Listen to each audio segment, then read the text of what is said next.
What's going on? Everybody, hello again, and welcome back to another episode. There we go. Got the mic right up to Watch Report with me, Jean-Luc Roach. Make some noise. Clap it up, get excited wherever you are. Trying to make sure. There we go. We good now. Yes, indeed. We are back with another action-packed episode for you today, as we got so much to discuss in the world of sports, NBA, and in the boxing realm today, as we have again. Sadly, we have to cover one more thing involving Jake Paul, but even bigger than that, as you see in the title, Usyk versus Fury. Is this going to be the last time that we see Tyson Fury in a boxing ring for the rest of his career, depending on the outcome? And on top of that, we got Tank Davis versus Lamont Roach and David Morrell versus David Benavidez, as well as some NBA news like with the 76ers and their struggles, incredible struggles that they've been having ever since essentially another injury has gone down, and now with the big three now only playing for upwards of 6 minutes, it's looking rough for a team that was supposed to be the top of the conference. All that and more is going to be talked about right here on this show. So thank you for tuning in and listening. And please, before we even get started, leave a like on the video, on the live stream right now. Comment your thoughts and opinions. Subscribe to the channel and share the show with everybody that you know, so we can keep on building up this empire together. Again, we got a phenomenal community, and we're making this possible all thanks to you and your support. The more you share and the more we get this out there, the bigger the show can be. We can make this the hottest show in all the globe. Oh yes, indeed, that is our goal, and it's all thanks to, again, the community that we've gotten. But with all those niceties out the way, but it's time to talk about boxing first and foremost. Since we're talking about boxing, it is time to step into the ring. Oh yeah, that's right. Ring the bell. Let's get it started. Round one of this show going underway. As real quickly, before we get into the bigger topics of the show, want to end the tail end of what we did last episode to start this episode. With the first thing being, where will Jake Paul go now? I know we don't want to talk about it. We hate it. We despise it about it. But the biggest thing you have to understand, it's an inevitable thing that we have to keep tabs on this brother, because he's money. Sadly, horribly, he's money. And since he's money, he is a person who, hey, the media follows him. The public follows him. Even if it's, again, hate watching, which it is hate watching, it's still, people want to know what's going on with him. Specifically, where will he go now? And what we need to understand, where he goes now is probably another big fight with another big name. But who would that big name be? One name that we didn't throw into the mix in the last episode was an MMA fighter, 38 years old, 0-2 boxing record, and has the ability to draw big-time numbers in cachet due to his legitimate stardom as a fighter. And that's Francis Ngannou. Now, why is it that we don't see Jake Paul go and fight somebody like Francis Ngannou?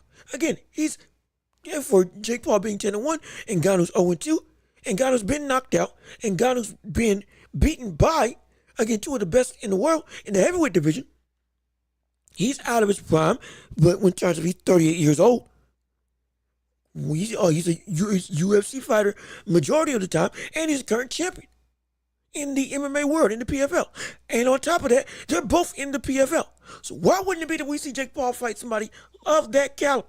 Wouldn't it make sense? Wouldn't it seem all the more reason to have somebody as the biggest name that you could possibly get? And on top of that, you fought a heavyweight. So you're all right in line. Everything literally fell into place that you should be able to fight somebody like Francis Ngannou. Will you? Will you? That's the real question. Perfectly honest, the answer is going to be no. Because we know why. The brother is continually going to cherry pick his way into big time money up until he finally gets a fight with a star like Canelo. Already got offered, like I said in the live stream. Already got offered in a fight with Daniel Dubois. Got offered to a fight with Artur Beterbiev. He's been offered champions multiple times. You wouldn't take those because he knows he would die. Now, you want the money. If you really want the money, you can at least die on your shield with cash in your hand if you're going to fight Francis Ngannou.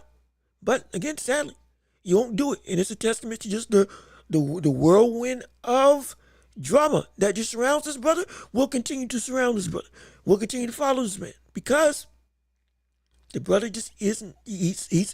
We love to hate him, and we hate that people love him.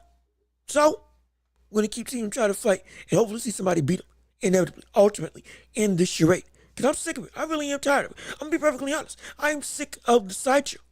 But I said in Netflix, in this boxing event was bad for the sport, not necessarily good for the sport. Not just because of the main event, but the whole of the fight card. While there were great fights all around, the biggest fight of the night, the real main event, Katie Taylor Serrano, didn't end well. And on top of that, the main event itself, people felt robbed of their time and energy. Like I said in the last stream, the people are not going to be invested in this brother unless he goes up against somebody that people know, oh yeah, he's going to get beat. And we're confident he's going to get beat. And it's an actual person with legitimate talent. If anybody wanted to do that, for instance, going to be the guy, you'll never fight him though, because the brother is just too big, too strong, too athletically gifted. There's nothing he would be able to do. And he couldn't just use the ring. No. He'll get destroyed. Finally, he will get destroyed. But it won't happen, sadly. But again, that's a real quick side note on that last topic that I wanted to go cover from the previous show. But now, we still got stuff to cover in the main event of the show. The main event of this whole thing. Talking about Usyk versus Tyson Fury.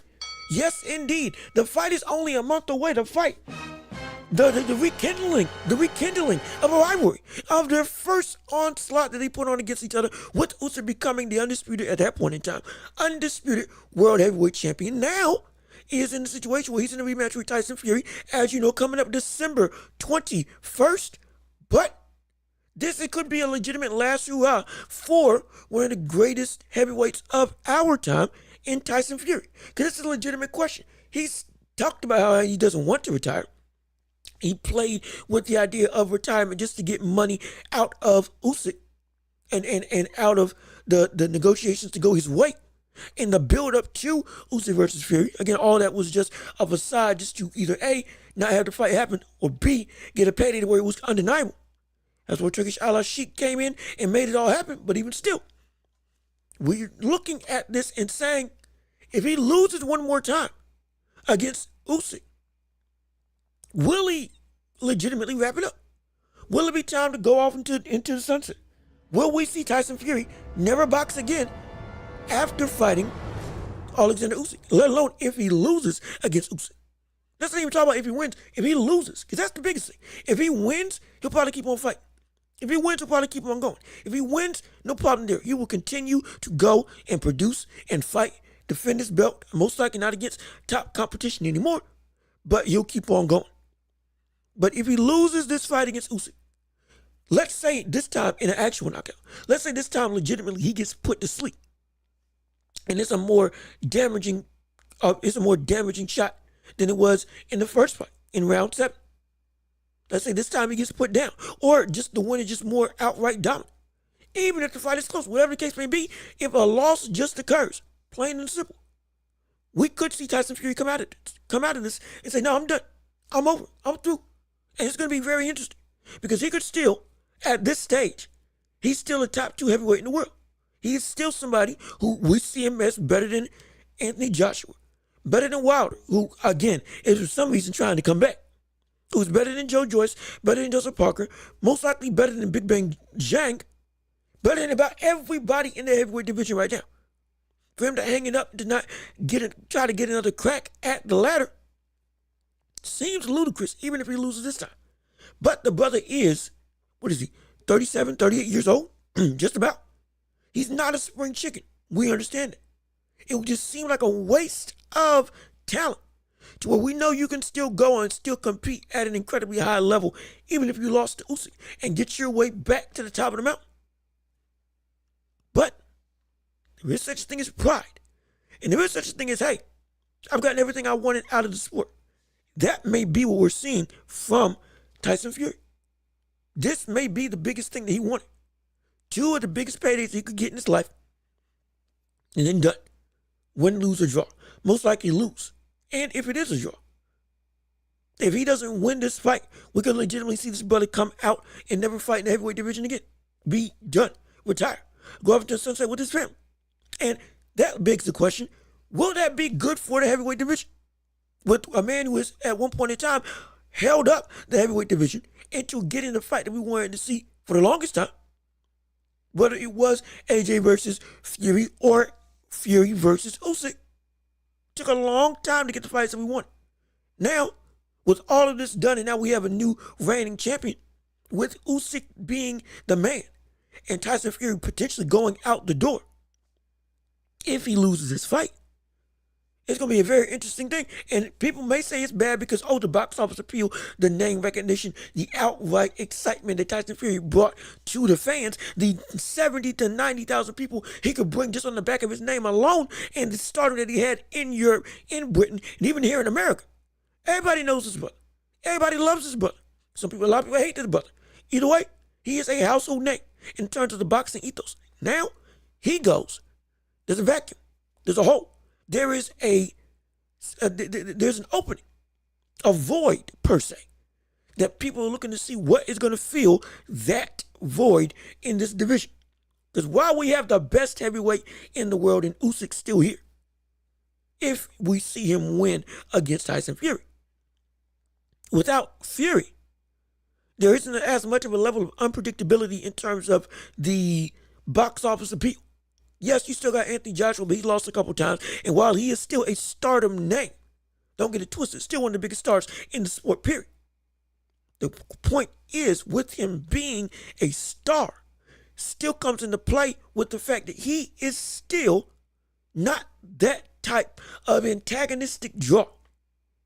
He's not. It's a different type of full-blown encapsulation of the boxing ethos that we see Tyson Fury have. It's just the truth. With him in the sport, it's a completely different world. It's a completely different animal. It's a completely different situation with, oh my indeed. We shoot. Oh no. It broke. Okay, well, I guess we're gonna have to do this handheld. I guess, forget this. We're gonna have to adapt and move on. All right. Well, when it comes to the heavyweight division and Tyson Fury and Usyk, I apologize. I did not expect this the stand to break. Oh my, indeed. But when it comes to Usyk and Fury, with Fury potentially gone, the question becomes, what exactly is he going to be, or not what is he going to be? What's going to happen to the heavyweight division with him being gone? The void of boxing still needs somebody to be that vital figure, that incredibly diverse figure, that entity that everybody in some way, shape, or form attaches themselves to. Whether because they want him to lose, or whether just because he's entertaining, or whether because they love him as a favorite fighter. They want something to latch onto as an identifying role, and or something to make people say, I'm drawn in because of this man. That's what we have in Tyson Fury. And without him, oh my gosh, my goodness, it's a concerning thing. It's a very concerning thing, because we don't know who's going to fill this void now. We don't have an American champion in Deontay Wilder, who is a dominance personified in terms of outright power. Usyk, as much of a great boxer as he is, isn't somebody that's going to captivate the audiences of boxing as much as his talent should. Even though, again, he's starting to show some more of that personality that can make him into that star.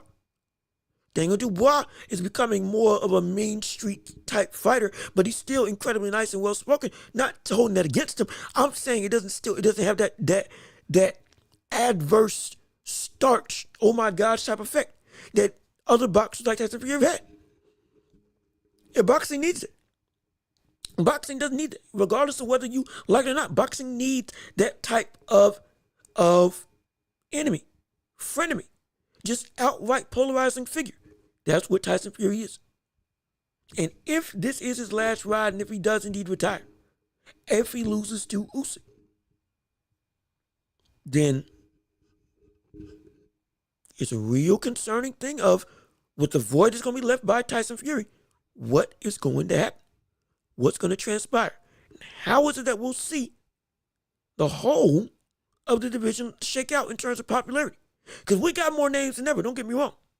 Joseph Parker, Zhang, excuse me, Joseph Parker Jean. Joe Joyce is still a name, even though, again, he's lost multiple times.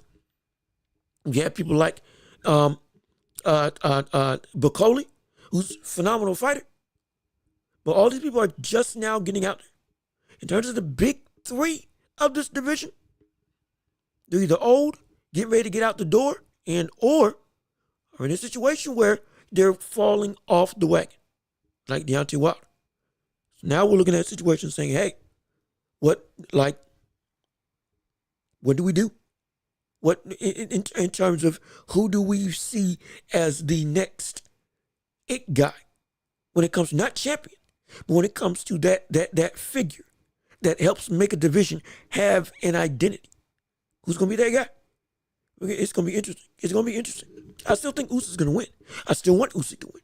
Usyk is still an incredible fighter and is the best in the world. And I want to see him reign as champion. Get a rematch with Daniel Dubois, potentially become undisputed. I want to see all that. I want to see it all.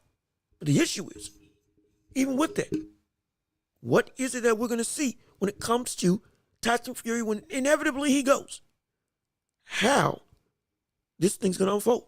How the division's going to unfold in terms of who's going to be the next guy to captivate the world. It's going to be incredibly interesting. How it's going to pan out, I'm not sure. I just know one thing. It's going to be a testament to see. Absolutely. Oh, absolutely, it's going to be a testament to see. But even with all that, we still got more stuff to cover on the show, like with David Benavidez versus David Morrell. Oh, yes, indeed.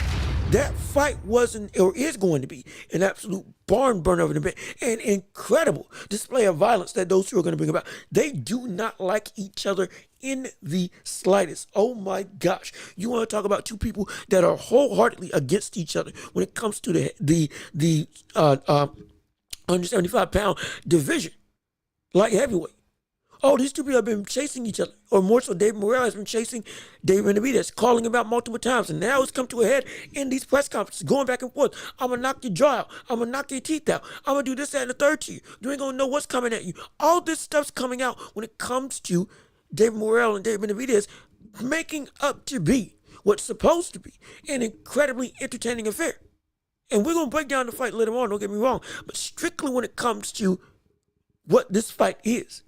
It's a testament to, again, the world of David Benavidez and how he's consistently challenging himself. Because this is a situation where many people didn't expect this to happen this quickly in terms of the early career of David Morrell being seen as a legitimate, viable threat. Him going and fighting against somebody like a David Benavidez, though he had been calling him out multiple times, it was a situation where people were saying that, hey, it's too early. There's no way it would happen. There's no way it can happen this early for somebody who, while looks as dangerous as David Morrell. Hey, that fight most likely won't happen until eons down the line. As we see with the ethos of boxing, how it goes through and goes forth, normally in his career or in its lifespan. But no, David Benavidez took this fight immediately. David Benavidez took David Morrell on the come up, not to avoid him, but because he was right in front of him. One of the biggest challenges in the light heavyweight division. One of the biggest challenges super middleweight. He deserved to get an opportunity to show what he could do against the best of the best. And now we get to have this fight. And it's a testament to David Benavidez in terms of what can you say now about him in his competition. Because if we're being completely honest, we look at David Benavidez, he's got one of the better resumes in boxing that it really goes underrated in terms of the whole of the sport. He fought Caleb Plant. He fought Boo Boo Andre. He fought, I believe, Durrell. He fought Lemieux. Heavy hitters of all different sizes and weight classes, or sizes and skill sets. He's beat them all. He's destroyed them all. He's done them all in the exact same way. And it's like, how is it that we are still questioning this brother in terms of what he is, what he can do, and how much he is a talent and a legitimate threat to people like Canelo, even to people like in the light heavyweight division, Bevo and potentially Better Bev. He's a legitimate threat. We don't talk about what he's done for the sport in terms of consistently getting in the ring with killers and legitimate contenders and making them all look the same, let alone taking the challenge without any real gripe or consequence. Consistently pushing himself to the limit when his ability is still viable, rather than waiting down the line to actively make something happen. This is what we want to see from our boxers. This is what we want to see from our sport when it comes to the world of boxing. This is what helps make stars and make names legitimately grow in the minds of fans, both casual and hardcore. Because you see somebody consistently going through and actively making sure that they put themselves in harm's way to make something better of the career and legacy. So it's just incredible. And it's phenomenal. And if we see him win, if we see him beat David Morrell, now we got a conversation not just of him beating Bebo, but now, if you're a Canelo fan, you have to go and look at this and say, well, we can't say that he ran anymore. Because that was one of the biggest gripes against David Benavidez, which was not necessarily loud, but still used against him. He's a constant runner. He doesn't want to fight him. He moved up when Canelo was his quote-unquote mandatory. All this stuff. And on top of the fact that the brother still hasn't fought somebody like David Morrell, who's another challenger. That why don't you go and fight him?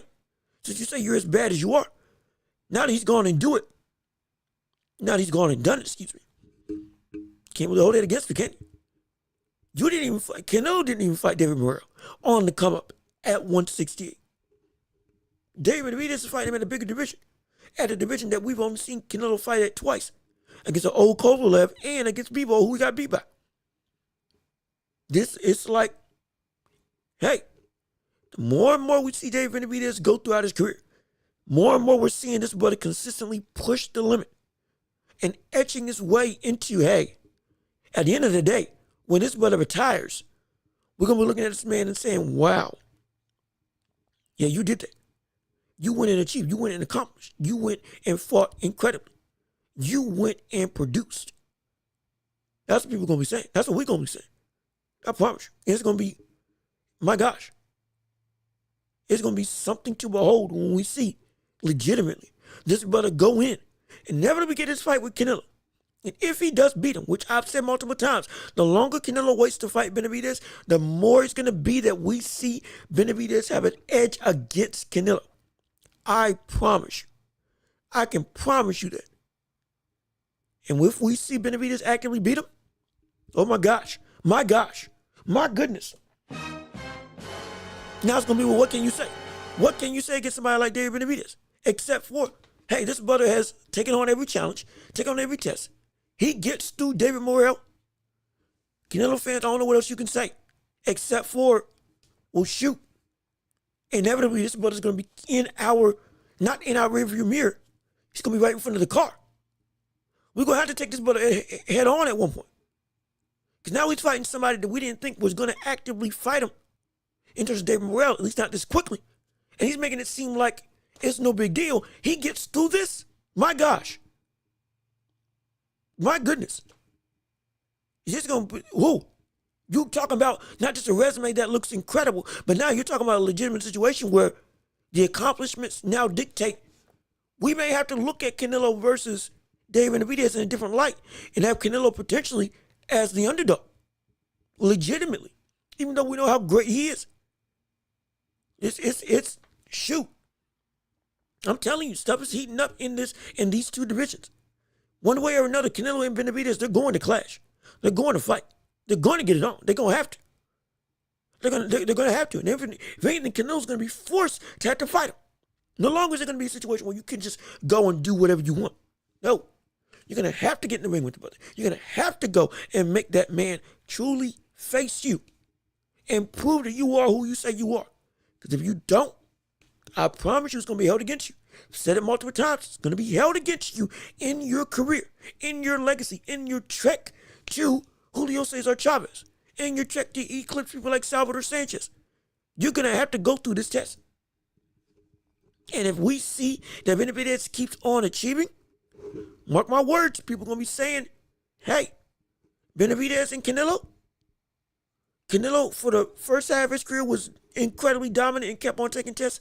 Latter half went for the money instead of going after the legacy. Benavidez, for the whole of his come up, went through his legacy. Now the very thing that we wanted to say Canelo had in his career, we could be saying that now that's applying to David Benavidez when it comes to who is indeed at the tops of the Mexican boxing ethos. Legitimately. This is the conundrum that we're looking at when it comes to Canelo and Benavidez. The treks are completely different, or the treks are mirror images of one's bygone era and a current fighter's current era. Benavidez is a reflection of what Canelo used to be in terms of how his career started early on, up until he got the undisputed title. That's what this is. And because that's the case, this is a fight that it must happen. This fight's got to happen. And if this fight does happen, you are going to talk about fireworks galore. I promise you, it is going to be something to behold when we see them two get in the ring with each other. It's going to be incredible. And I can't wait for it. It can't come soon enough. Got to wait and see if Benavidez gets through David Morrell. Get through that. That fight with Canelo is one step closer, one big step closer. Not just the fight for undisputed at light heavyweight, but the fight for the mega fight that we all want to see. It's a big step closer if we see Canelo truly take out. Not Canelo. If we see David Benavidez truly take out David Morrell. My gosh, I can't wait for it. I'm so excited for that fight. It's going to be incredible. There's some bad blood there, and we're going to break down that fight fully later on as it draws closer. Absolutely. But mark my words. When that fight does happen, oh boy, talk about a fire-filled event. And I can't wait for it. Now to go into the last boxing segment of the show. Tank versus Lamont Roach. Yes, we've lamented this multiple times. Yes, indeed. I know. It's a bad fight. It's not a great fight. We covered this multiple times. This is not a fight that we want to see when it comes to the true test of the ability of somebody like a Tank Davis. Somebody that we know is incredibly, in terms of the tops of boxing, he is at the top. Talent-wise, you can argue he's top 3. Legitimately. Talent-wise, you can argue he's top 3. Talent-wise, you can argue he's top 2 potentially, based on who you talk to. But resume, he just ain't there. Now going up against Lamont Roach, again, we've covered it. It seems like a bad event. It seems like a bad fight. It seems like a fight he's going to win easily. That still doesn't change the fact that what is our expectation of Tank in this fight? What do we need to expect from Tank when it comes to this fight with Lamont Roach? How is it that it needs to be that we see Tank going in the show, if he ends the show at all? And I say that because if we don't see him knock out Lamont Roach, for me, it's going to change a lot of what I see at his talent and skill level. I promise you. I promise you. Oh, shoot. Justin, brother, what's up? What's going on? How you doing? Appreciate you coming in to the show. Oh, Lord. Tyson might win again. Against who? Against who? Who would Tyson win against at this point? Unless it's another 58-year-old. As much as a physically gifted specimen as Tyson is, the brother, he ain't, no. Oh, excuse me. I'm sorry. You might be saying Tyson Fury. My bad. I thought you were talking about Mike Tyson. Excuse me. We covered the last segment, or the start of the show. Covered that. My bad. I'm so sorry. Tyson might win again. Well, he didn't win the first time, at least in my estimation, in terms of Tyson Fury. Him facing off against Usyk. I really think that we're going to see Tyson Fury lose again to Usyk. And if he does, I think it's going to be over. I think he might retire. And I covered all the reasons as to why and the effect it's going to have on the heavyweight division early on in the show. But real quick, as a synopsis, the brother, if he loses against Usyk a second time, let alone if it's by knockout, even if it's in a close affair, I think this is going to be the last thing that he's going to do. Because there's nothing else to fight for. While he says he wants to fight AJ, everything has shown up until this point. When he could have made that fight before, he still didn't do it. When AJ was still a bigger name and hadn't had as many losses, especially not this loss against Daniel Dubois on his resume. Could have made the fight then too, but you didn't. And so now, when we're looking at Tyson Fury and his career trajectory, if he doesn't win against Usyk, I don't think that fight with AJ is ever going to happen. Because I think he might just walk away and call it quits. Because he'll have the payday, he'll have the money, he'll have accomplished everything that's necessary. And at this point, fighting AJ, what would be the point? Because when it was at its peak, the money would have been phenomenal. Now, though, with both of them having losses, and more so AJ having multiple losses, though he's been testing himself, which we love. While the cachet is still there, the anticipation for the fight isn't nearly what it used to be. It just isn't. Now the ramifications surrounding that fight are completely different. The stipulations and the impact that this fight would have had are now no longer the same. They're just not. And since they're not, the anticipation isn't nearly what it used to be. Hence, the money may not be what we thought it was going to be for this mega fight of an all-British war that would have sold who knows how much. And now, we're looking at this and saying, hey, whoa, oh no. It may not happen. Unless we see Fury win against Usyk. I don't think that fight's going to happen in terms of Usyk versus AJ. Hence why I think it's going to be retirement. But again, all that being said, now we're on Tank and Lamont. And with Tank and Lamont, what do we need to expect from Tank in this fight with Lamont Roach? And the question really is, if he doesn't knock out Lamont Roach, is that an indictment on Tank Davis? And I would say absolutely yes, it is. I would say absolutely yes. If we don't see Tank knock out Lamont Roach, and this goes to a decision, even if he wins in a dominant fashion, it is an indictment. Because the very notion that you took this fight against a 130-pounder, who is indeed nowhere close to your talent level, and from what I've seen of him as a boxer, there's no reason why, with this fight being such an easy payday, that you don't handle your business within 5 rounds. You must. You have to. If you don't, we're going to look at you differently. We have to look at you differently. Because now, the skill set that we've been saying that you have at that level of full display, when we know that you're picking, again, a cherry-picked level of competition, this is going to be an indictment on your ability to face off against the rest of 135, potentially 140. It's going to be held against you, strictly because there was no reason to have this fight happen in the first place. It'd be different. It would be different if you were challenged and it went to a decision going up against the likes of, again, Teofimo Lopez or Ryan Garcia at 140, or anybody at 140.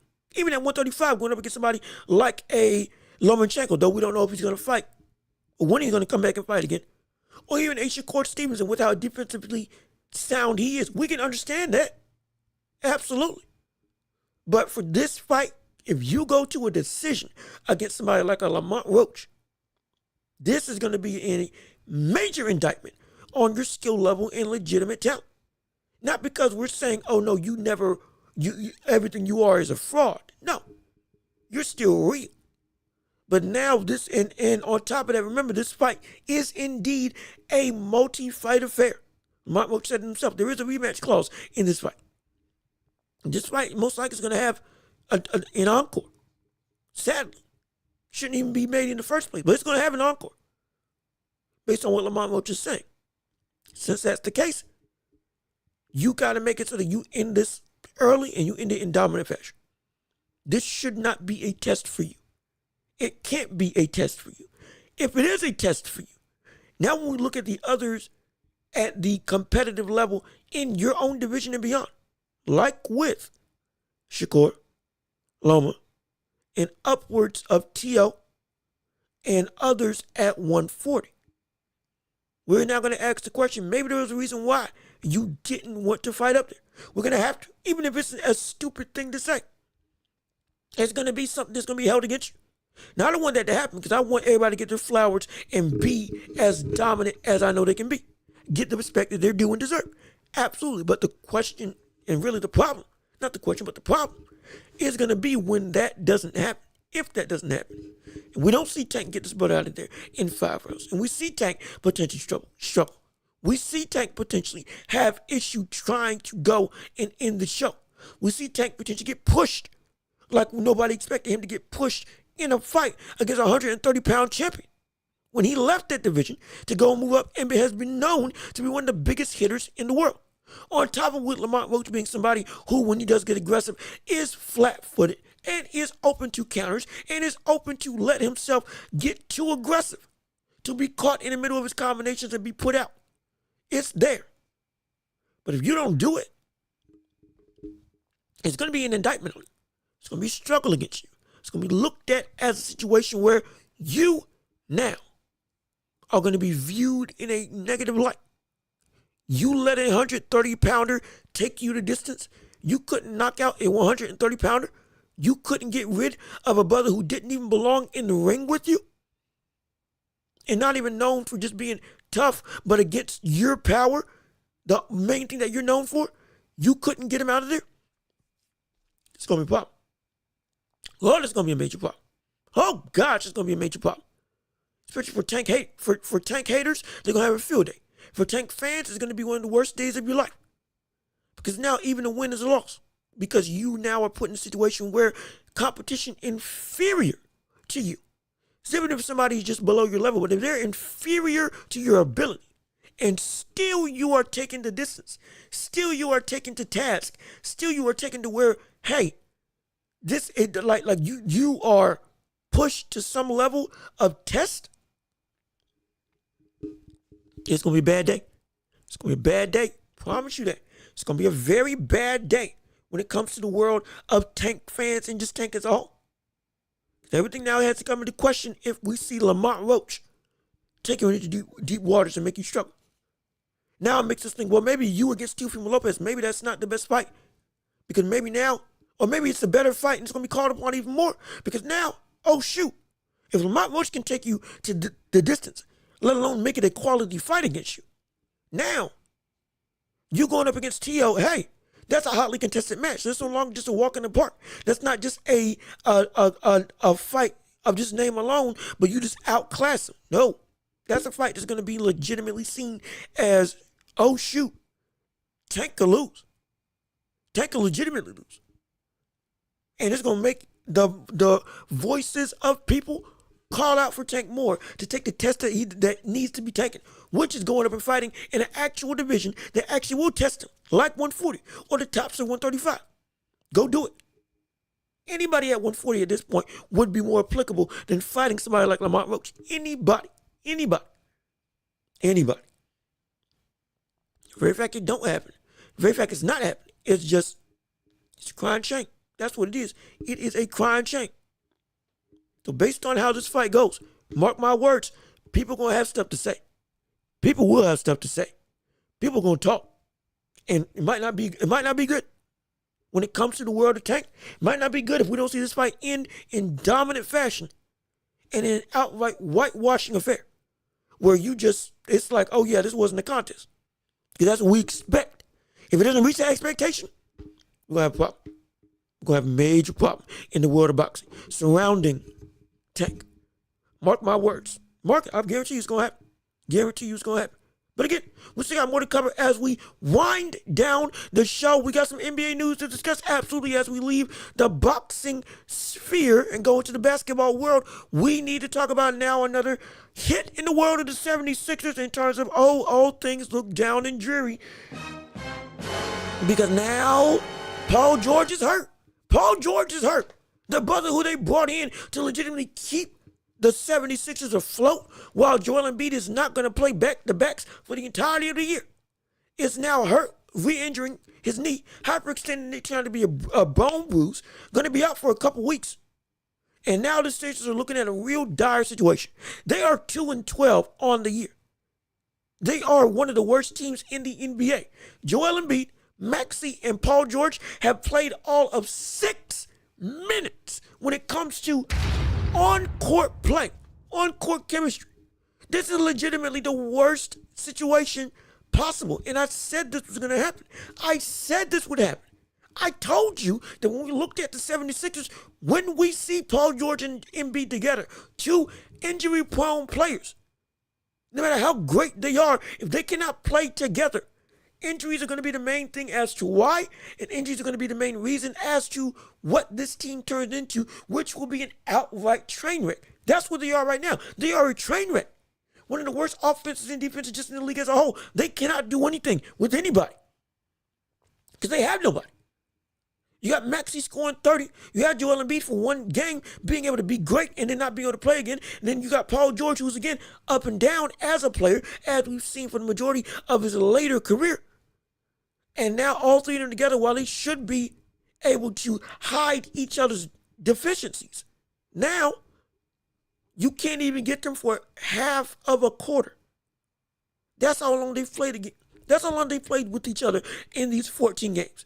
They have played half of a quarter when it comes to NBA time. It is hard. It's terrible.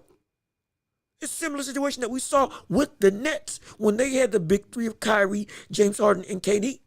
But a lot more detrimental. Because at least at that point in time, you could get at least KD and Kyrie to play with each other for multiple situations, multiple games.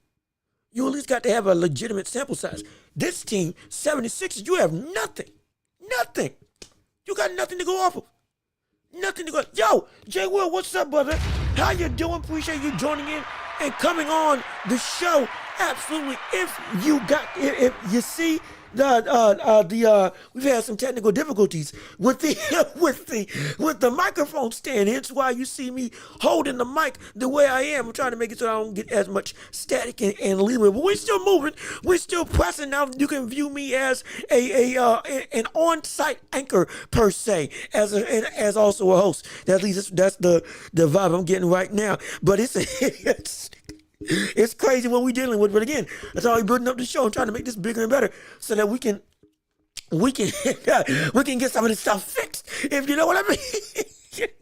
But still, we still got a great show to give you. We talked about Fury, we talked about Usyk, we talked about Jonathan Tank Davis just now. We're gonna real quick go. In fact, we'll give you the quick rundown of what you missed so far. When we talked about Tank, we said if he doesn't beat Lamont Roach, understand this is gonna be not if he doesn't, because he's gonna beat Lamont Roach. We get that. But if Tank struggles or it even still doesn't knock out Lamont Roach, even if he dominates but he goes to decision, it's going to be held against him, because this fight, one, should not be happening in the first place, and two, if somebody at 130 pounds is able to hold you to legitimately not be able to take him out with as dominant as your power and skill set is, that we see you as so far above somebody like Lamont Roach, Lamont Roach's talent is inferior to your ability and you can't get him out of there, we're going to be saying now the fights at 140 are now going to be not just required, but demanded.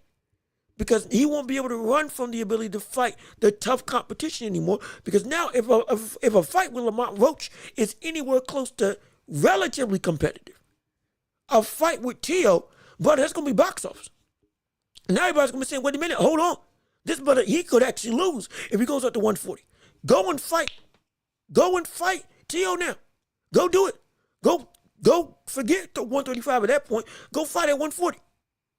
Because now, brother, you look beatable in some way, shape, or form. That could happen. At least that could be the rhetoric. If we don't see, that Tank gets rid of Lamont Roach. He's got to do it. It can't be late. It's got to be early. It's got to be dominant within the first couple rounds. I'm talking about first 5. Because if we see Lamont Roach get to the later rounds, understanding that his offense leaves him susceptible to multiple counters, understanding that the power of Tank and the talent of Tank as a whole eclipses Lamont Roach in every facet and form. If we see that this goes to a decision, even if it's a dominant decision, against a 130-pounder that has no business being in the ring with somebody of Tank's caliber, with no disrespect to Lamont Roach, but with what we expect from Tank at this point, brother, you're going to talk about some upheaval in the boxing realm. Absolutely. Do I think Roach is better than Frank Martin? No, I don't. I never have. And this is not disrespect to Lamont Roach. No. Frank Martin does a lot more technical stuff. Is a lot more, again, defensively responsible, unlike Roach. And he's got some legitimate pop. And he's got a chin. Not saying Roach doesn't have a chin. But when it comes to Frank Martin as a talent, yeah, he's better than Lamont Roach. If Frank Martin fought against Lamont Roach, Frank Martin would get Lamont Roach out of there. I guarantee you. If they fought against each other at 135 or 130, irregardless of which. As a talent as a whole, Frank Martin has been and is still a great talent. A phenomenal boxer. A phenomenal boxer. He's better than Lamont Roach. Absolutely. That fight was the very reason why I said that Tank was top 10 was because of that fight with Frank Martin. Because finally, after fighting against people like Hector Garcia, he went in the ring with somebody who was seen as legitimately if not a threat, at least a legitimate talent that matches where your skill set should be facing. in terms of the competition that should be at the level. Frank fit that mold. Frank had the ability to be able to potentially upset Tank. He could have. And based on how we fought, he was winning those first couple rounds. And so it was like, okay, yeah, we were all saying that Frank deserves to be in the ring. And we were all saying it. Again, I look tan. What's going on? Yeah, I look tan. It might be because of the lighting. I don't know what's going on with the camera and stuff, but we in it now. I can't really change it at this point. I'm trying to fix it, but like, shoot, we're going to have to fix it for the next show. Right now, we're just going to keep it running. And so, hey, and plus, hey, I'm black. I'm the same color all the time. It's the middle winning. You're doggone right, but guess what, brother? I'm still a beautiful shade of brown. So I mean, hopefully I do look tan and still as black as I am. Because if I'm getting lighter, oh brother, the Michael Jackson's taking me over. That's a problem. I'm turning vitiligo. Is that what it is? That'll be what I got. Oh my, it's gonna be bad. That's oh boy, indeed. But even still, sticking on topic, when it comes to Frank Martin, Frank is, in my opinion, better than Tank, or better than Roach, not better than Tank. Better than Roach. That fight with Roach and Tank is not the same as Tank and Martin. Because Tank and Martin were legitimately, relatively, on the same sphere and on the same plane when it came to a talent perspective.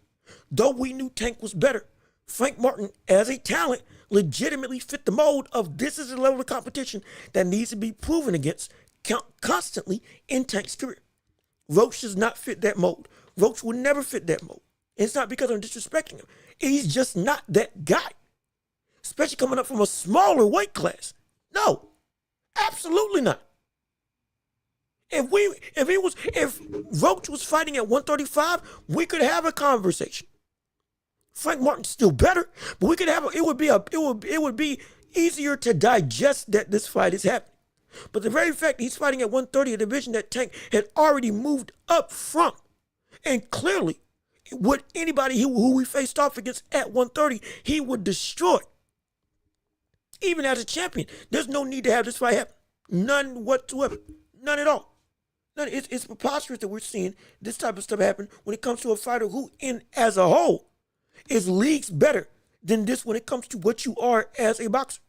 You deserve to be legitimately seen as top-tier talent facing top-tier talent. Not just, again, top-tier talent facing off against every situation, a tune-up fight. If every fight is seen as a tune-up fight level caliber or tune-up fight level talent, like, what the world? What are we doing? That's the question. What are we doing? We can't have this as a legitimate thing where we're looking and we're saying, hey, yeah, sure, everything's all hunky-dory, when in fact it's not. It's not when your ability dictates you facing people that fit your ability. If you don't, hey, we gotta call it how we see it. Let's see. Shakur, let's see this. We still got comments coming up in here. Unless Tank fights Shakur at 135, lots of fans will criticize. And absolutely. And again, as I've said before, Tank at 135, Shakur's injured, as well as Lomachenko. We don't know when he's gonna fight again. Those are the only two names that people want to see him fight against. Period. Nobody else wants to see any other fight. Nobody wants to see any other fight. Especially when you got people like, again, Abdullah Mason and Schofield, both getting shown to be, hey, they're not ready for that test yet, though they are budding stars. It's like he can easily make all these fights happen.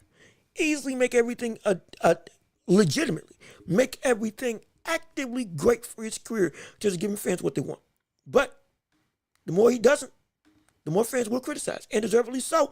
We should do what we need to do, which is keeping every fighter's feet to the fire, to make sure you do what needs to be done to make us want to see you fight and make your legacy what it is. Make your legacy reach the heights that we know it can reach. And yeah, and see, and you have somebody, oh yeah, if you ain't seen, yeah, if you weren't here last time, look at what we got now. You can put your comments on the screen. Yes, indeed. I'm making this show bigger and better for you all, absolutely. But again, the new thing in Boxing Day is guys taking tune-up fights Like, see, that's the problem. Taking tune-ups to prepare for tune-ups. This is the issue. This is the issue. Your fights that should be prepping you for a major event, a major fight, a major legitimate war with somebody else, or at least just to keep you active up until the fight that you truly want comes around. Those are the fights that, like, it shouldn't be every fight is a constant tune-up for another guy that is another tune-up or another middle-of-the-road fighter. And right now, you are just, hey, there's an opening here to fight a champion. There's an opening here to fight a legitimate up-and-comer. And you don't take the test. And you only fight once a year, not even twice a year. That's a problem. That's a major problem. I hate it. I despise it with all my heart and soul. It's a crying shame. That's what it is. And what else you got? Is Tyson Fury talking about retirement over money issues? No, it's not. It's the question of retirement didn't come from Tyson Fury specifically. More so it came from pattern I had seen countless times with Tyson Fury in his career. The reason why I asked, I put as one of the topics and in the title, Tyson Fury retired, isn't because he said that he's going to retire. It's because the way he has operated over these past couple years and what he has stated himself, he is about the money. He's no longer about the legacy. He has said that himself. He has said that he wouldn't fight again and he wouldn't fight Usyk if the money wasn't right. He said that. He said that he wouldn't, I don't need to do anything else. I've won the sport. He said that. All these statements he said. And the only reason that's driving him is money at this point. His words, not mine. So based on that track, he's about to get another of one of the biggest paydays of his career against Usyk, which, fine. Deservedly so. One of the biggest fights of the year coming in December. I'm excited for it. But once this goes, what else is there for him to do? In his own eyes. What else is there to do in his own eyes? He's not like AJ. At this point, that fight is going to bring nearly as much money as it would have if we saw them fight truly at the heights of their popularity and stardom. That's not going to happen. Is he going to fight Daniel Dubois? Most likely not. And then this is if he loses. Everything is predicated on if he loses. He's most likely done. If he wins, I can see him keep going. I can see him taking on potentially one more, two more tests, potentially then fighting AJ. Yeah. But if he loses, even though he himself has said that yes, AJ and me, we have to fight at some point. Based on Tyson Fury's track record, I can't say that that's going to happen. I can't say that I can believe that.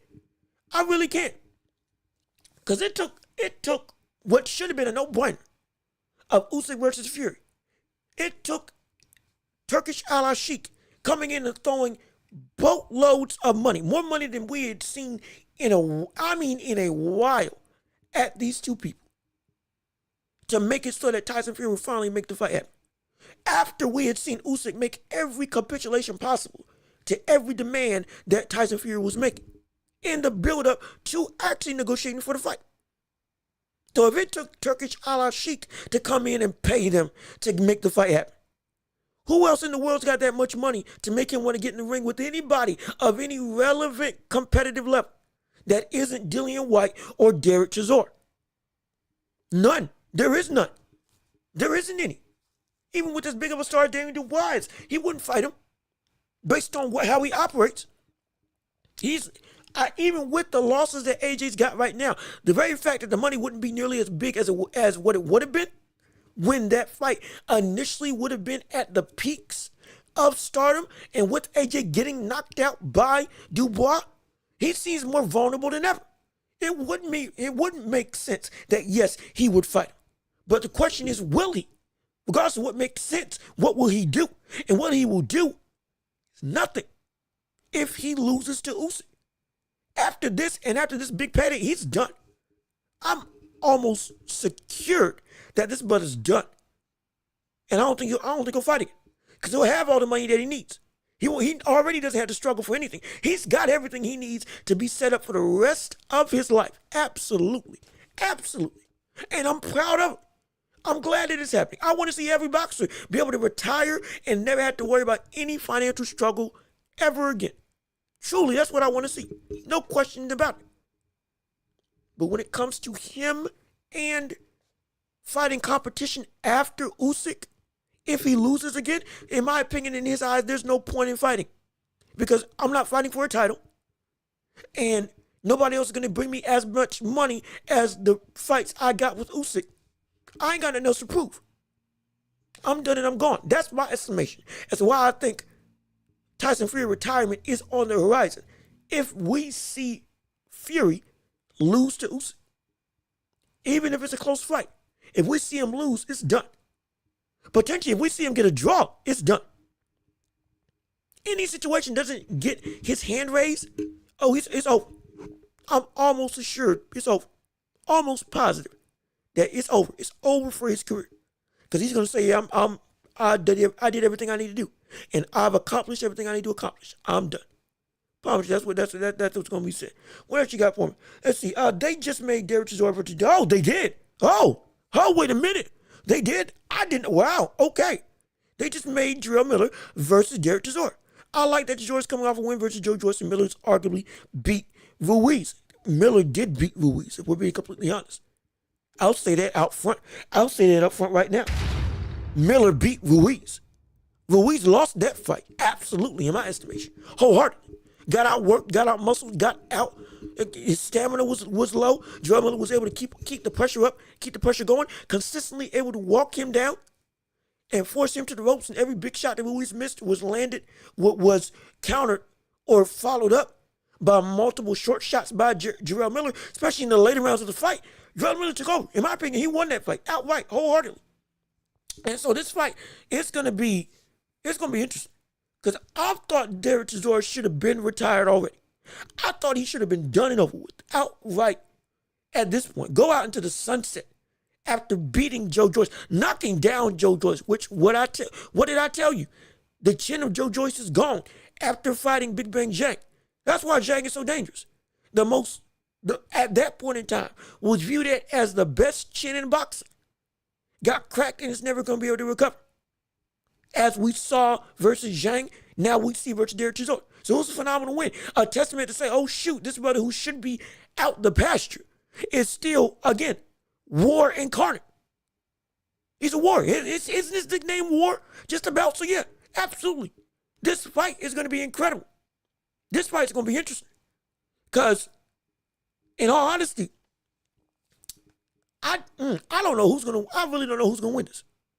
Because I can promise you, Chisora's got the power to catch, hurt, and end Jarrell Miller with one shot. If he can knock down Joe Joyce, anybody who can knock down Joe Joyce got the ability to put Jarrell Miller out. And if we see Daniel Dubois have enough power to put him on the ropes, wobble him, and legitimately hurt him, we know Chisora's got the power to. It's the stamina that's going to be the issue. If we see that Joe Joyce, that Derek Chisora has the stamina to be able to go into the later rounds with Jarrell Miller and still have that output of being able to really throw, I got Derek Chisora winning that fight. Warrior incarnate. Call it, maybe it's because I'm just loving the old dog. But, brother, I know what I'm seeing. And this brother continues to defy the odds. We've seen the damage that he's taken against people like Tyson Fury 4 times. We saw what he was able to do again against Joe Joyce in a very close affair. Get and crack the armor again and get the decision win. We know this brother's got the ability to do it.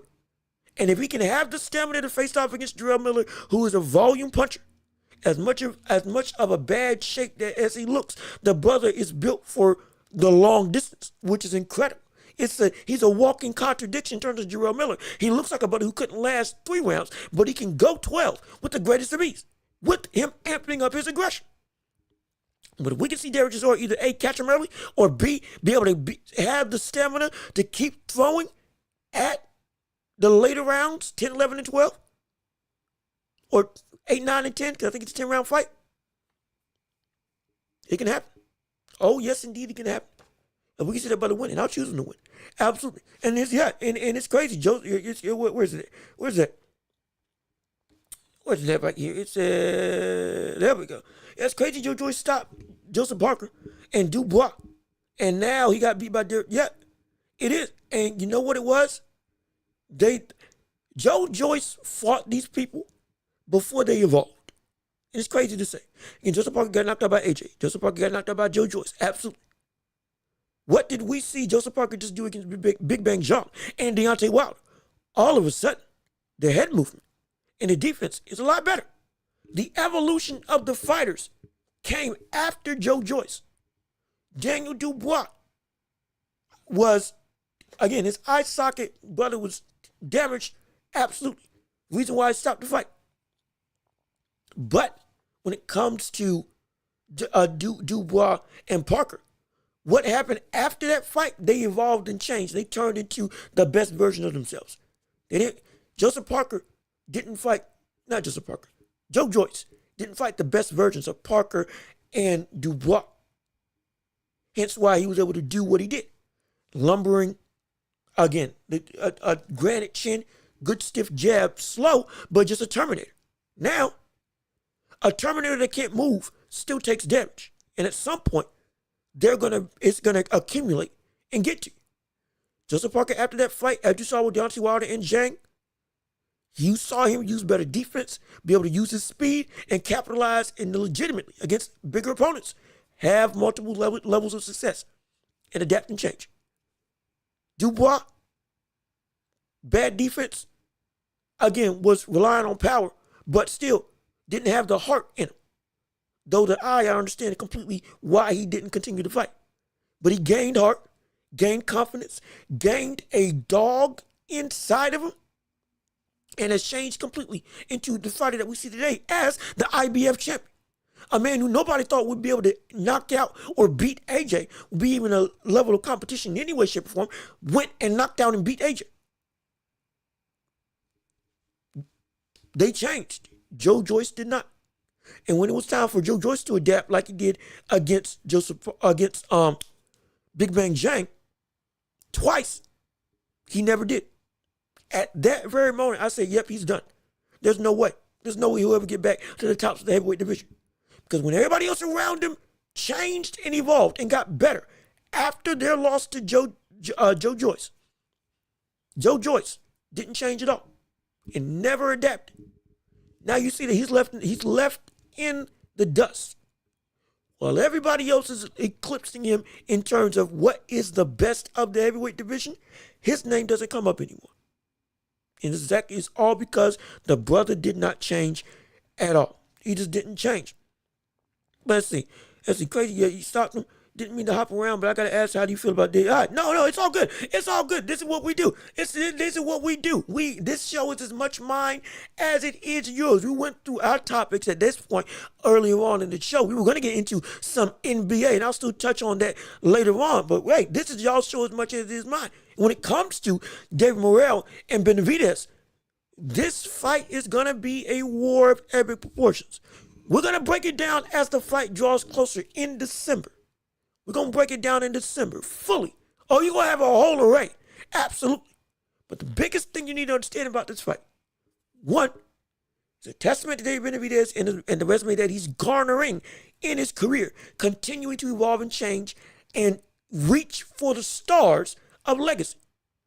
And you're seeing people, especially fans of Canelo, some starting to turn on the side of Benavidez because they see what Canelo used to be as a boxer, consistently taking tests and challenges, stopped once he became undisputed champion.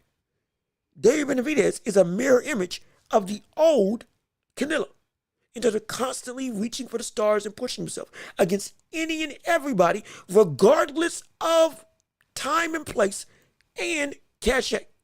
If you are a legitimate talent he's facing, people are gravitating toward that. And what that means is his cachet is getting elevated more and more as a marquee boxer in the greater landscape of boxing. And the call for Canelo is going to get louder and louder. And with this fight in particular, I got David Benavidez winning wholeheartedly. I absolutely do. Because I think that what we saw with the defense of Benavidez is something that's going to be able to keep him safe from the offense of Morrell. Even though Morrell is an incredibly destructive puncher. Absolutely. No question in my mind. But what we've seen David Benavidez turn into, especially if you watch the fight with Gvozdyk, forget just, it went to a decision. Oh, his power isn't landing nearly as thuddingly and as damagingly as we saw at 168. Well, the same thing's going for David Morrell as well when he moved up to 175. So it's a two-way street. It ain't just one person that's, the power ain't going to be, David Morrell's power going to be able to take him. No. Morrell, and we saw the press conference, and Morrell saying, you can't crack, you can't do nothing to me. Well, if anything, can you do anything to David Benavidez with what we saw your power be like when it moved up to 175? No. And the reason you face off against a worse opponent than David Benavidez, because David Benavidez at least faced off against Gvozdyk, even though he's 2 years out the ring at the time of that fight. That's the buddy who still went 12 rounds with Artem Beterbiev and arguably was winning a good chunk of those rounds up until he inevitably got knocked out. So, hey, did you really show something special that can show me you can beat him? That's the question, and I don't think so. And I think we're going to see David Benavidez maybe not knock him out, but we're going to see him do what he normally does, because there are tricks of his trade that David Morrell just does not know. And again, he's incredibly young. He is still evolving as a fighter. He is still, again, he's got what, is it 11 or 16 fights that he's got on his resume? I can't remember as concretely. But we're looking at a situation where David Morrell has not had the experience of getting in the ring with as many different styles and the elevated level of talent that we've seen from somebody like a David Benavidez.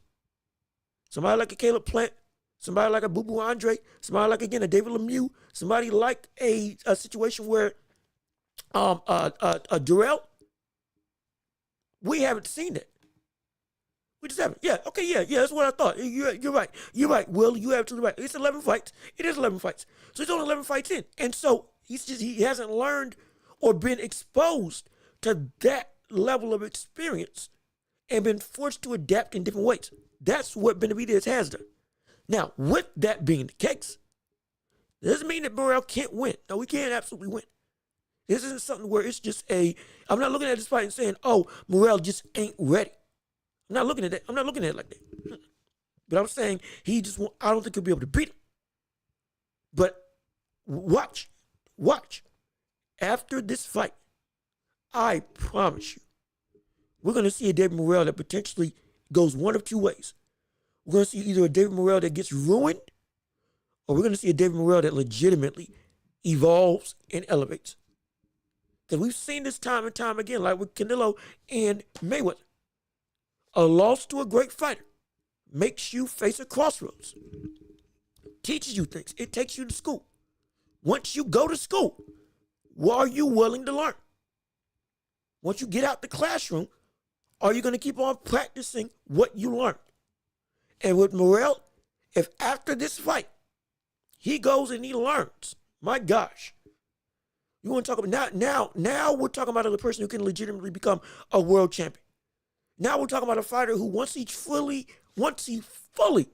hits his physical prime and continues to adapt and grow from this fight, one of the best names in boxing is going to be David Morrell. I'm so assured that that's going to be. I'm so positive that will happen. I promise you. And he already got a great pedigree. You're absolutely right. 130 wins. I thought it was more. I'm not going to lie. I thought it was 132, but still, 130 wins, 2 losses in the amateurs. Cuban boxers as a whole, just like you mentioned, have the pedigree and just the teaching and the foundation are indeed. They're elevated. They're elevated a lot in the grand scheme of boxing. That's why a lot of times, that's why you don't see a lot of people get in the ring with people of Cuban backgrounds. Because they are so hard to beat. They're incredibly hard to beat. Even somebody like De Los Santos, who fought against Shakur Stevenson. That brother still, he made Shakur look bad strictly because of the power and speed and explosiveness. Don't forget the fact that he's also got good footwork and legitimately is a boxing talent. That style, it's so hard to beat. That's why King Kong Luis Ortiz was avoided for so long in his career. Didn't get a title shot until he was upwards of 40. due to him being a southpaw who was indeed trained and elite in the Cuban style of boxing and have power to boot. Oh gosh, so hard to beat. That's why people don't like him. People don't like fighting Cuban fighters because they are an amalgamation of so many different talents, all put in a style that it's not only so hard to read, but so hard to stop once it fully gets rolling. It's incredible. And so Morel, again, as an amateur, phenomenal. As a Cuban fighter with good pedigree, phenomenal. But when it comes to this fight with David Benavidez, this is going to be the thing that not just makes him, but it's either going to break him or mold him. It's either going to break him or mold him. And I think he's going to lose, but I think it's going to mold him. And when he gets molded under the tutelage of a David Benavidez, watch out. Watch out because he's going to be incredibly insane. It's going to be insane to watch. I promise you. And hey, Fulton and Figueroa, the co-man, ain't seen that brother since he fought against Naoya Inoue. Got outboxed by Naoya Inoue. Now, here's a unique thing. Here's a crazy thing. There was an interview. Was it Cigar Talk, I believe, on YouTube? He talked about his fight with Inoue and over in Japan. And he was saying that he just wasn't himself. His body couldn't do what he wanted to do because of the weight drain and because of the inability to really, his body be prepared. But when it comes to the reality of that situation, he lost that fight because the better man won, objectively. You didn't look as sharp as you were before that fight. You did everything that you showed yourself to be in terms of why you were a fringe pound-for-pound contender. You showed it in that fight. The footwork, the talent, the patience, the jab, all that. The distance, you showed what makes you so hard to beat. The problem is you just got beat by somebody who is indeed hard to beat, period. And so you saying that fight was something that was, I just couldn't be me. You couldn't be you, not because your body wasn't ready. Your body was ready.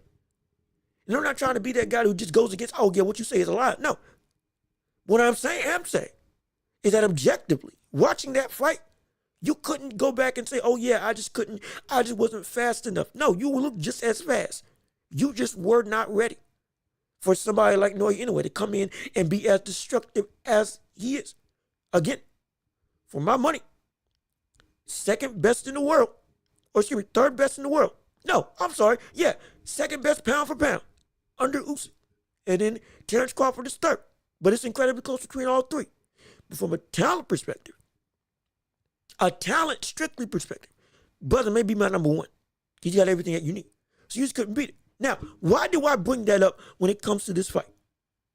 When it comes to Fulton and Figueroa, with him saying that he just couldn't do what he wanted to do against Inoue, instead of accepting that the brother were just better and that I just didn't have it and I got some stuff I need to work on, doesn't give me good rapport for this fight against Figueroa. It doesn't. And if it happens, and if it's the same fight that we saw in the first fight with Figueroa and Fulton, I think I'll have Figueroa take it. I think I'm going to have Figueroa win. I really do. Because it's not because I don't think Fulton isn't great. No, he is. Indeed, he is. No question in my mind what his talent is.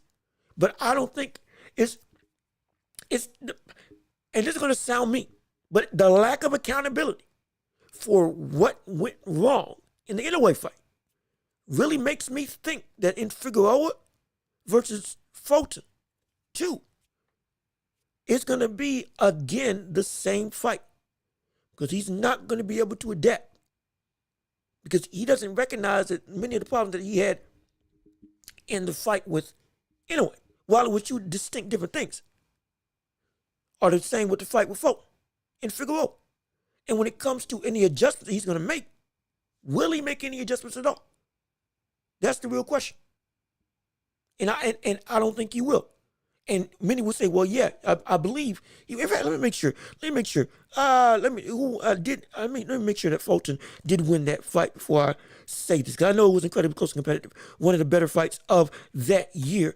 I went back and watched it back, but I don't think I got to see fully who won. Give me 1 second real quick.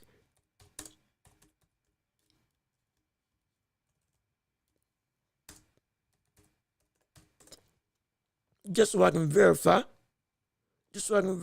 Real quick who won between Fulton and Figueroa the first time.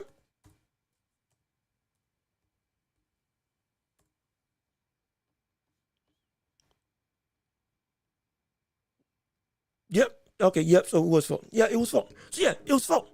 With Fulton being the guy that won the first fight, though it was an incredibly close war. That fight was closer than he may have expected. And if he's taking the same mentality he says that he took in the interview, which is either A, I don't need to make changes, or B, like what we saw with Inoue, I just wasn't able to be me. If I can be me, my body can do what I need to do, because I think he said it was weight drain or something like that, whatever the case may be.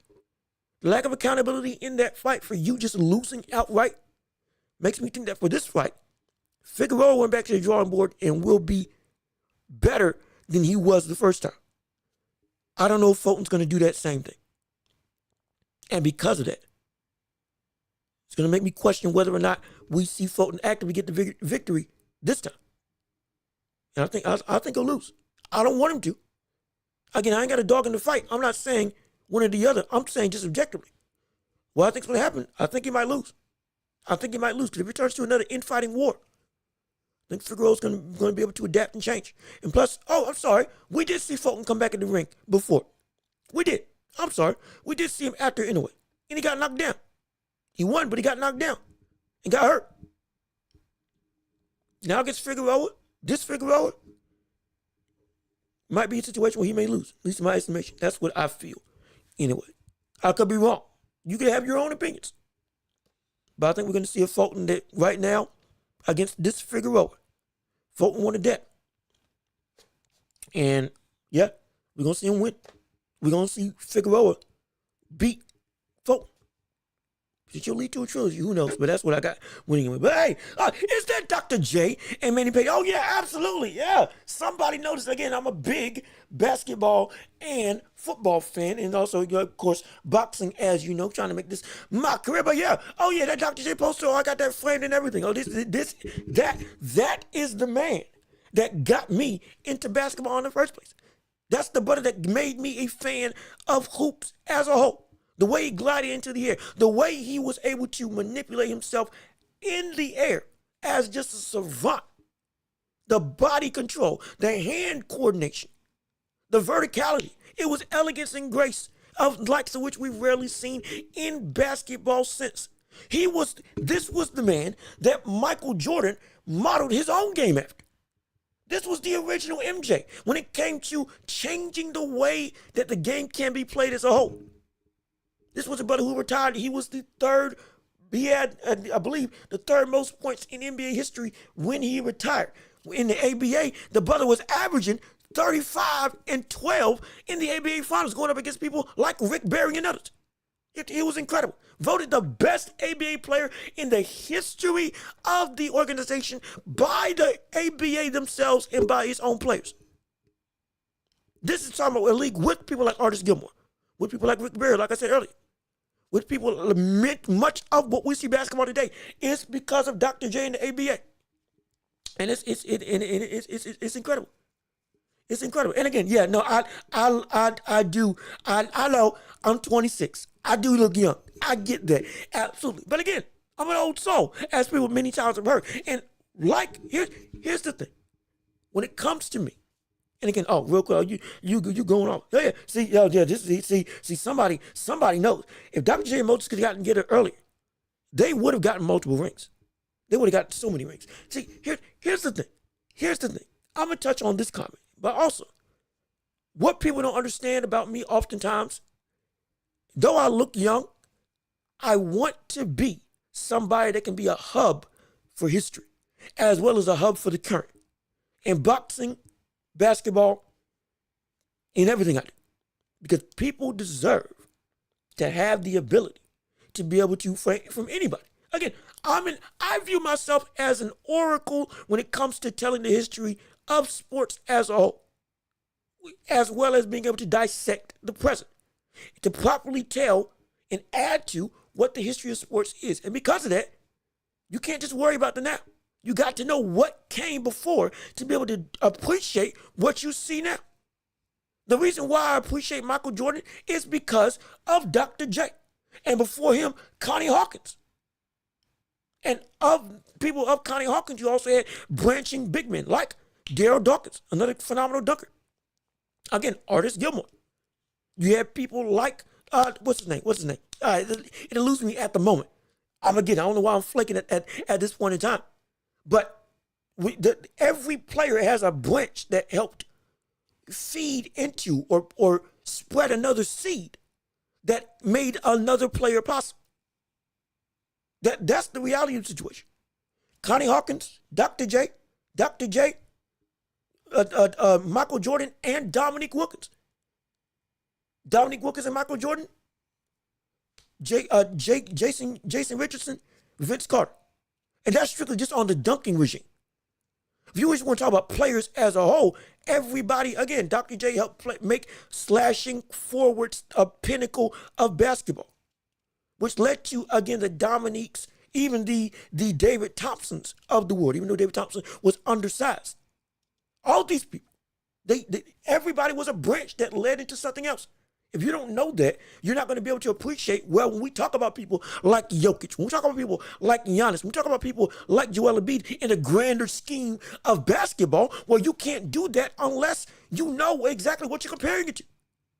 The reason why I can sit up here and say that Jokic might be the greatest offensive center we have ever seen is because I know what Shaq did at his best. And I understood how his career developed. I understand what Welch did at his best, how he was robbed multiple times of MVP, like when he averaged 50 and 25 on the year and still didn't win MVP. That same year, that's when he scored 100 points a game, was averaging upwards of 40 points almost for the entirety of his prime, was wholeheartedly the best player in the NBA during Bill Russell's era. Except Bill Russell had a better squad around him. Objectively, if you had Wilt on that Lakers squad that he inevitably won a title with in his prime, they would have been unstoppable. But that's the impact that he had. And we're comparing people like that also to the skill sets of Arvydas Sabonis, who was great over in Europe and in Olympic basketball, got to the NBA late, but was still one of the, again, perennial game changers. People don't talk about him much, but he is. With his ability to be a passing big man that could shoot threes, and even at an advanced age was a hub for the offense to operate around in Portland, and could still give you 20 on his best night. Like he was an anomaly. And if he got into the league sooner, people would have been able to see that. So all of that I can go through with big men like Dirk Nowitzki, Hakeem Olajuwon, and others. I can say that when it comes to even Moses Malone, Bob McAdoo, I can go down the list. But when it comes to basketball and with everything, that's why I can say that Jokic, in my opinion, is going to go down as the greatest offensive big man and most likely top 10 big man in history. And why I can say for the trajectories of careers in boxing and beyond, why I can put them in their proper element, or at least try to put them in their proper element. Because I know and I took time to learn and appreciate what came before, instead of demeaning and pushing it down as, oh, that game is a bygone era. All of them are a bunch of bums. We done with XYZ era. No, I don't do that. If you can appreciate everything, you can truly see what everything has to offer. That's why I became a Dr. J fan, because of dunks. Evolved into I became a Dr. J fan because of his game as a whole. Evolved into from that, truly understanding the history of the sport and taking time to do my due diligence. So yeah, I'm young. It's surprising, but it is what it is. He helped me get into it, and from that man right there, opened up a whole world for me. Not just to play outside in the park, but to truly watch the game and understand, oh, this is the beauty of basketball. And it helped me open up the world to what we see now. Me having my own show, all this stuff, making my own way, making my own empire, trying to be the best in the world at what I do, like Wolverine. And what I do is oh so nice. To put my own little spin on that. But yeah, that's what I got to offer. But again, is there anything else anybody wants to talk about when it comes to the world of boxing, basketball, even football, whatever y'all want to discuss? It's y'all's time. And we still got, hey, we got some minutes. It's only an hour 30. I can go a little bit longer. It's a Friday afternoon. If anybody else got anything to say, I'm more than happy to hear it. But speak now, forever hold your peace. But if that's all, real quick, we'll cover one more topic in the NBA, like I was trying to discuss, like with the Bucks becoming good and the Sixers becoming bad. You understand? Oh, here we go. Yeah, see, 76ers. What do you think about Embiid as a player? Perfect segue, ain't that right? Joel Embiid has become the crux of the 76ers.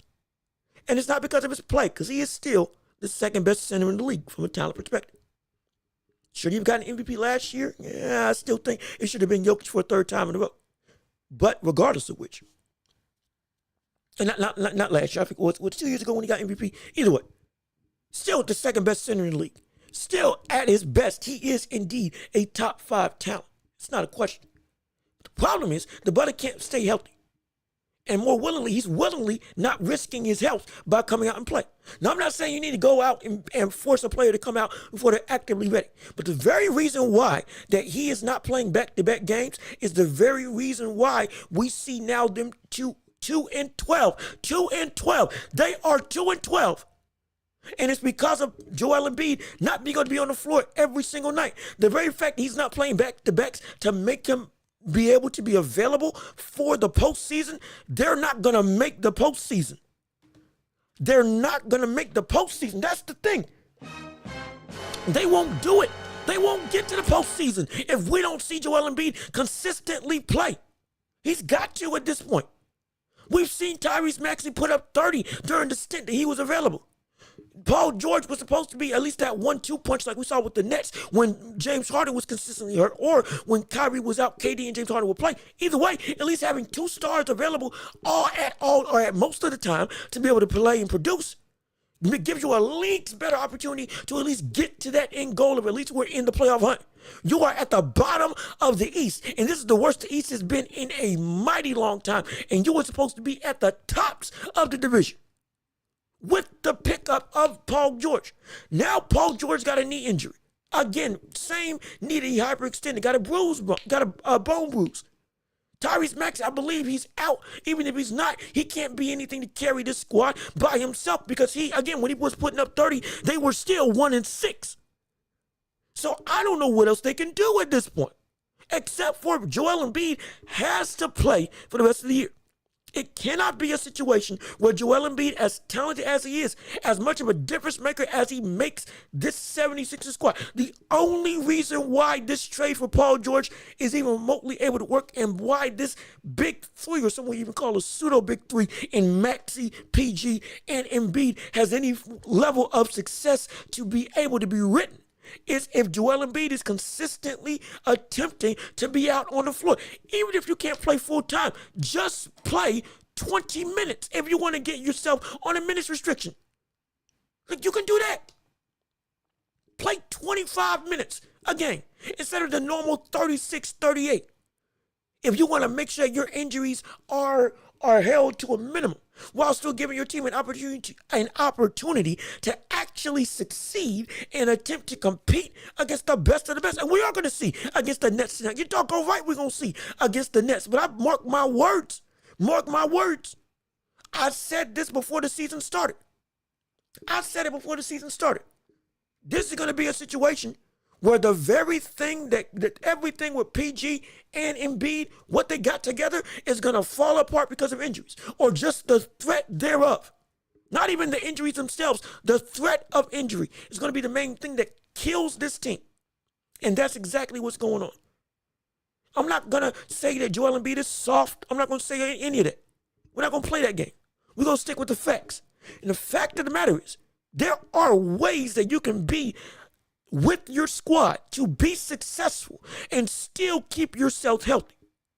even if you are injury prone, but you willingly go out and make it so that you cannot compete for nearly half the season. That is a problem. If you don't care about awards, that's fine. If you care about winning championships, that's all well and good. I have no problem with it. What I do have a problem with, though, is when the reasoning for or rather the execution of that mentality is abject and parallel to what the actual remedy is. And it's a stupid thing. And they're finding that out. And it's going to be a situation where Joel Embiid's going to be forced to play. Regardless, he's going to be forced to play. At this point, if they get to 2-15, if they get to 15 losses before they get to 5 wins, it's going to be a situation where it's either you play or you're done. At this point, we might as well not play you at all. Because if you play now, you're going to have to play every minute of every game for the rest of the season. And if you don't, well, we might as well just sit you down and call the season a wash. Wait till next year. That's what it's going to have to be. I never thought that the worst teams would be in the league. Yeah, this is, again, Darvin Ham and the Bucks and Doc Rivers are a match made in outright in the blackest pit of the underworld. It's a disgraceful thing. They were one of the worst teams in the Eastern Conference. Now we see them finally getting their mojo back. Y'all just playing at an MVP level in spite of Darvin Ham and Doc Rivers being the head coaches, which is, again, a nightmare situation. They're 6-9 now, tied for 8th, just about one win away from potentially 5th in the division. Hey, the ship's starting to ride itself a little bit. Dame and them are playing better together. If we see Chris Middleton come back later in the season while he's medically cleared, understand still the brother's taking time to make sure he's fully healthy so he can be there every minute of the game or be in the constant rotation for the rest of the season. I get that. If that does happen and we see them keep on this track and Giannis doesn't play under this MVP caliber level, hey, Bucks can be right back where we thought they could be, which was top of the Eastern Conference. At least in that top 5 range. Absolutely. But it's all because the biggest star is playing consistently. It's all on the back of Giannis. It is. That's objectively true. He had better have 41 and 12 last night? Or in his last game, excuse me. He's been doing this for multiple games. Has been one of the more dominant players that this league has had. Not just in the past couple years, but specifically this year. One of the best. And it's because he's consistently playing that they're producing. If it wasn't for him, they would be at the bottom of the barrel again. This is what happens when your stars play consistently. When they're available, they attempt. We don't fault you for getting hurt. We fault you for not trying. That's the thing. Fault you for it. Yeah. Favorite basketball. Let's see. My favorite basketball team. So I am a Spurs fan. Ironically enough. I'm a Spurs fan. Love San Antonio Spurs. Love them back, again, when Tim Duncan first got on the scene, taking over the reins for David Robinson during that stretch of championship. Just dominance as a dynasty. Love the way that they play. Love the ball movement. Love the fact that they took anybody from all walks of life when it came to EuroLeague and just role players that normally weren't great fits on other teams. Maximized all of them to be a well-ordered machine. Never went under, 40 wins? I think 50 wins for nearly a decade, if not a decade plus. 5 championships in about 10 years. Like, it's ridiculous. I love the team. Love Tim Duncan, Manu Ginobili, and Tony Parker, Boris Diaw. That whole squad, I enjoyed the level that they play. And I love Greg Popovich as coach. Hence, I became a fan because they play basketball the right way. People call it boring, but those people are stupid. Just like people are calling Jokic boring. But Jokic is one of the most dominant players, the best player, in the world right now. He ain't boring at all. It's a shame how Kawhi left. I understand that now. What I do understand is, actually, before I answer the Kawhi thing, I also understand when it comes to football, I'm a Carolina Panthers fan. So we down in the dumps. Yeah, I know. The local team. I'm from North Carolina. Love Charlotte. Love the Charlotte Panthers, but I'm struggling. Oh gosh, I'm struggling. I am struggling. It's a crying shame. It's a crying shame. And yeah, but when it comes to Kawhi Leonard, hey, shame that he left. What I can gather, there was some distrust between him and the medical staff over in the Spurs because they were trying to push him back before he was healthy. I got to reread the whole diatribe as to why that whole debacle fell through. But hey, if he was there, even with him being injury riddled, if he was still there, let's say they had Wemby now, with the Kawhi now, though we know Kawhi is still always going to get hurt, but just that tandem of a notion of even possibility. Oh gosh. Oh, that would have been incredible. That would have been phenomenal. But yeah, he was on track, at least for that first game, to be able to do what nobody thought was possible and take out that Golden State Warriors squad. That the best team in NBA history, that Golden State Warriors team with KD, their first year. My gosh. Nobody thought anybody could do anything with them. And Kawhi was coming in and eating their behinds. And it wasn't until that stinking Zaza, who had also tried to injure Russell Westbrook, who had also tried to injure a couple of the stars in the NBA, literally used as an enforcer. A hulking enforcer with no real talent, just outright size and bullying people, just to take techs. That's all he was. He was a player literally used just to take techs and take players out of the game. Hated him. Despised him with my heart and soul. Despised that brother with my very being. Oh, horrible. Absolutely. I hated Zaza Pachulia and that whole Warriors organization. The basketball they played was beautiful. Oh, absolutely. There's no objection to that. But it just felt hopeless when you watch them play. Thank gosh we ain't in that era no more. Thank goodness. My word. I hope we never experience that again. I promise you that. Hope we never do. But hey, it's Steve Kerr didn't send him to do it. As much as we want to say, he's been a saboteur of a lot of different things, like with him not playing Tatum in the Olympics, even though Tatum was objectively playing bad when he did get minutes in the Olympics. People want to say he set that up. People want to say he sent Zaza on Kawhi. Zaza was a dirty player before that. Let's get that straight right now. He was always like that. From his tenure overseas to now to his time in the NBA. He was always like that. This wasn't something new. It's like with Draymond. Draymond has always been a physical and dirty player. Nothing about him was sent out by Steve Kerr. Steve Kerr wouldn't sully the game like that. Like we saw in New Orleans, they were putting hits on players in the NFL to go and target stars. Steve Kerr doesn't do that. No, he's got legitimate integrity. I have nothing bad to say about the man. Phenomenal coach. System helped revolutionize the game on the backs of Mark Jackson, mind you, but even still helped change the game that we see as we know it. Has been a good coach objectively, but he wouldn't do that. Zaza was just straight up dirty. Draymond was just straight up dirty. They just had straight up dirty people. Like objectively true. It is what it is. Yeah. They were 25, and that's, again, like we keep saying, they were up 25, dominating the game. They weren't looking like they might just dominate the series. But it's that one man can make the difference for an entire organization. And we've seen leads dissipate before. Absolutely. And it's as fishy as it may seem. I can't put it as Zaza was put on by Steve Kerr to go and undercut him. But Zaza, in his nature as a player, what I've seen him do countless times before, like what he did against Russell Westbrook, for no apparent reason, trying to run him over and injure him. That's the job of an enforcer. They just do that. Do whatever they need to do to change the game. They change the game. I hate it, but it's the nature of the beast, sadly. But again, and speaking of which, real quick, this will be the last thing before we go. With the Warriors and them being still as dominant as they are, understand this. How long can this reign really last? Because we thought it was going to all dissipate and fall asunder once we saw Clay go and Golden State seemingly with Kuminga, Moody, and Kevin Looney and other players not reaching the potential that they thought they were supposed to reach, specifically the young stars like Kuminga and Moody. Well, now all of a sudden everybody's hitting their stride. Andrew Wiggins still playing great. You got Steph Curry still being Steph.